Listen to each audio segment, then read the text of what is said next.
Hello बच्चों, चलिए प्रश्न को पढ़ते हैं।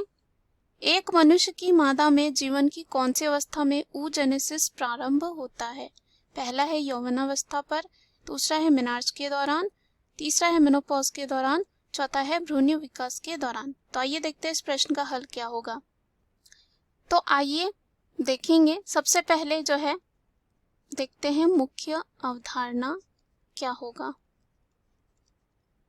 मुख्य अवधारणा की बात करें तो देखेंगे oogenesis यानी कि अंड जनन क्या होता है। अंड जनन में क्या होता है, अंडाशय में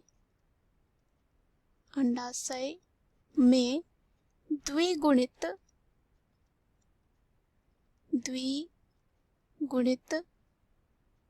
जनन कोशिकाओं से कार्यात्मक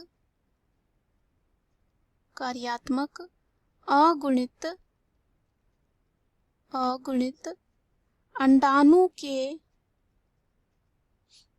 अंडाणु के निर्माण की प्रक्रिया को oogenesis या कह सकते हैं अंड जनन कहा जाता है।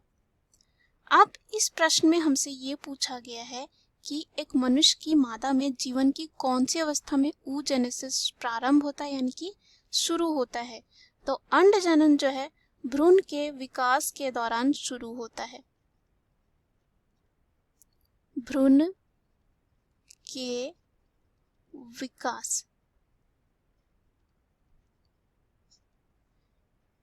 के दौरान जो है शुरू होता है, लेकिन शुक्राणु के साथ जो है द्वितीयक oocyte के यौवन पर ही जो है पूरा होता है। तो हम ऐसा कह सकते हैं कि एक मनुष्य की मादा में जीवन की जो है वो अवस्था जिसमें oogenesis जो है प्रारंभ होता है वो होता है भ्रूण विकास के दौरान। तो अगर हम यहाँ पे विकल्प में चले, पहला विकल्प दे रखा है यौवनावस्था पर। तो यौवनावस्था की बात करें तो यौवनावस्था तब आती है जब 18 साल की उम्र होती है और उसके बाद हम कह सकते हैं। तो ये क्या हो जाएगा, गलत, क्योंकि हमने देखा जब भ्रूण का विकास हो रहा होता है तभी ये जो है शुरू हो जाता है। दूसरा है मेनार्च के दौरान। मेनार्च का मतलब ये होता है जब पहली बार जो है मासिक धर्म शुरू होता है। तो यहाँ ये भी क्या हो जाएगा, गलत। तीसरा है मेनोपॉज के दौरान, यानी कि जिसे हम रजोनिवृत्ति कहते हैं। ये तब होता है जब 45 से 50 साल की उम्र होती है किसी मादा या कह सकते हैं महिला की। तो यहाँ पे ये भी क्या हो जाएगा, गलत हो जाएगा। मेनोपॉज में क्या होता है, मासिक धर्म का आना रुक जाता है पूरी तरीके से।